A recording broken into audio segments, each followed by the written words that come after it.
The air in Paris tonight is thick with smoke and fury, a city shrouded in tension and uncertainty. The familiar beauty of its boulevards is now masked by a haze of unrest, as if the city itself is holding its breath. We are live on the Champs-Élysées, where burning barricades choke the golden glow of streetlights. Flames flicker against the iconic facades, casting long shadows that dance with the anger of the crowd. What began as a peaceful protest has erupted into violent chaos, with shouts echoing through the night and the ground trembling beneath marching feet. Sirens wail, riot police clash with demonstrators, and the city's romance is replaced by rage. The sound of batons striking shields mixes with the cries for justice, creating a symphony of turmoil. This unrest isn't confined to Paris. Marseille, Lyon, Bordeaux are all ablaze with protest. Across the nation, city centers have become battlegrounds, each echoing the same demands for change. Across France, citizens, teachers, nurses, factory workers are united in defiance against harsh austerity measures. People from every walk of life have poured into the streets, their differences set aside in the face of a common struggle. The government's emergency budget cuts, raising the retirement age and slashing public services, have become the final straw. For many, these measures threaten not just their livelihoods, but the very fabric of their communities. For many, this is a betrayal of the social contract that defined modern France. The promise of security and dignity in exchange for hard work now feels broken, leaving a deep sense of anger and loss. Tonight, the ideals of liberty, equality, and brotherhood feel distant, replaced by division and conflict. Neighbors stand on opposite sides, and the nation's unity is tested as never before. The government calls it reform. The people call it war on their future. Each side is entrenched, convinced of their own truth as the gulf between rulers and the ruled widens. The fires in Paris are not a single spark, but the explosion of decades of debt and denial. Years of simmering frustration have finally ignited, and the flames now illuminate the cracks in the nation's foundation. What we're witnessing is not just a riot, it's a reckoning for France, and perhaps for all of Europe.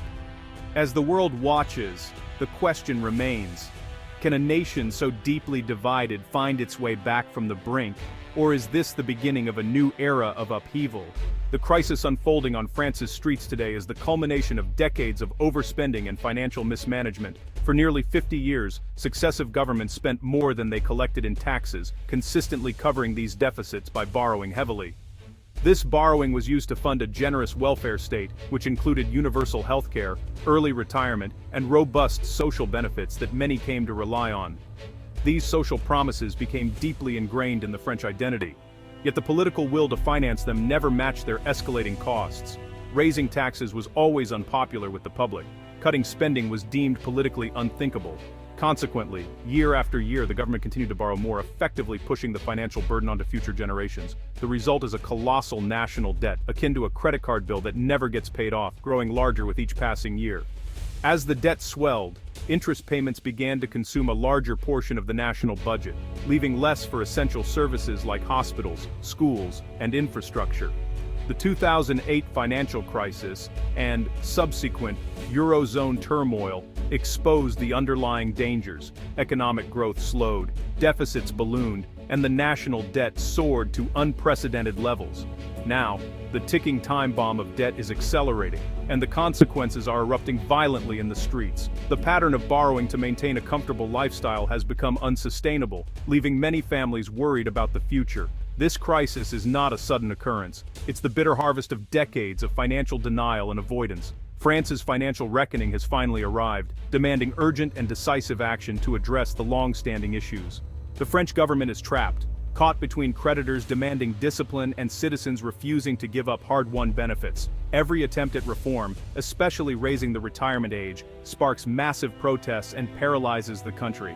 For many, these changes aren't about numbers, they're about justice and broken promises. Efforts to cut spending or raise taxes meet fierce resistance, whether targeting civil servants, healthcare, or the wealthy. The political system is paralyzed. Any action risks crisis, but inaction is no longer an option. With rising interest rates, borrowing is no longer easy. The choice is now between painful reform or a catastrophic default. On the streets, people see not a government saving the nation, but an elite dismantling their way of life. The cycle of reform, protest and retreat has reached a breaking point. France is fighting itself, and the stakes have never been higher. As Paris burns, the world watches with alarm. France is the Eurozone's second largest economy. A crisis here is a global threat, not a local one. French government bonds are held by banks and funds worldwide. A default would trigger catastrophic losses and a banking crisis. Credit markets could freeze, businesses would suffer, and economies could grind to a halt. France is a pillar of the EU and the euro. Its collapse would threaten the entire European project. The euro itself could face an existential crisis. What Greece threatened, France could deliver. Beyond finance, France's turmoil would disrupt trade, tourism, and global supply chains. The world's seventh largest economy in chaos would send shockwaves everywhere. The scenes in Paris are a warning. A key engine of the global economy is sputtering. The consequences could be devastating for us all.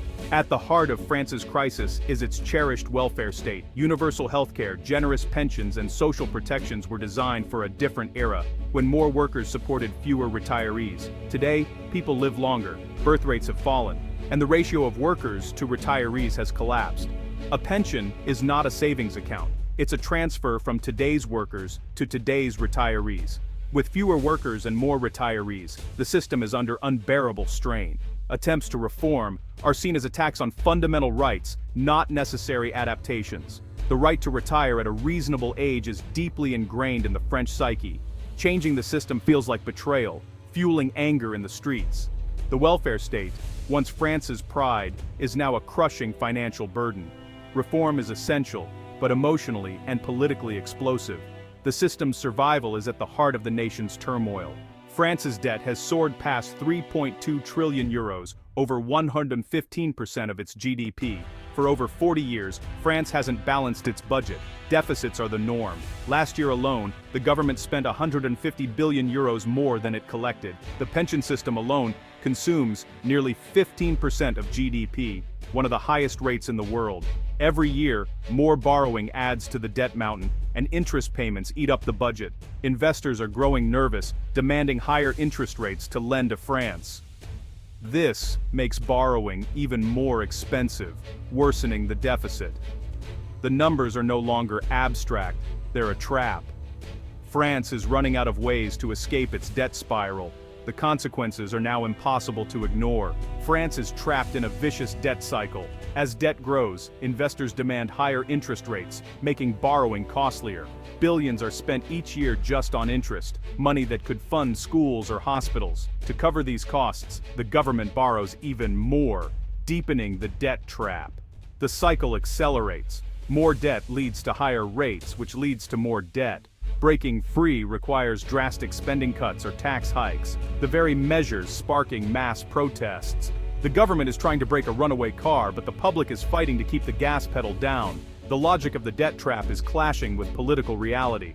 France is running faster just to stand still, sinking deeper into financial quicksand. The nation's paralysis is now a crisis. Many compare France's crisis to Greece's, but the scale is vastly different. Greece was a small part of the Eurozone. France is 17% of its economy. Bailing out Greece was painful but possible. France is too big to save. No one has the resources to rescue France if it falls. French banks and debt are deeply woven into the global financial system. A French default would trigger a systemic meltdown, not just a regional crisis. The shock would be instant and global, dwarfing the 2008 Lehman collapse. The stakes are existential. The Eurozone's survival is on the line. European leaders are pressuring France to act, knowing their own futures are tied to its fate. What happens in Paris threatens the entire European project. France is too big to fail, but also too big to save. The world cannot afford a French collapse. As dawn breaks over a battered Paris, the city feels heavy with uncertainty. The streets, once alive with energy, now echo with a sense of urgency and foreboding. Time is running out, and the world is watching. France stands at a crossroads. Its choices in the coming days and weeks will shape not just its own destiny, but the future of the entire European continent. The weight of history presses down, and every decision matters. The crisis is no longer theoretical. It's burning in the streets, visible in the flames of protest and the anger of the people. It echoes in the financial capitals where uncertainty rattles markets and investors brace for impact. The government faces impossible pressures. trying to appease angry citizens, demanding change, while also reassuring nervous markets and calming anxious European partners. Every move is scrutinized, every word weighed. The risk of political miscalculation and financial chaos is terrifyingly high. A single misstep could trigger a chain reaction, sending shockwaves through the fragile European system. At stake is the post-war European dream: peace, prosperity, and unity, built over decades from the ashes of conflict. This vision, once thought unbreakable, now faces its greatest test.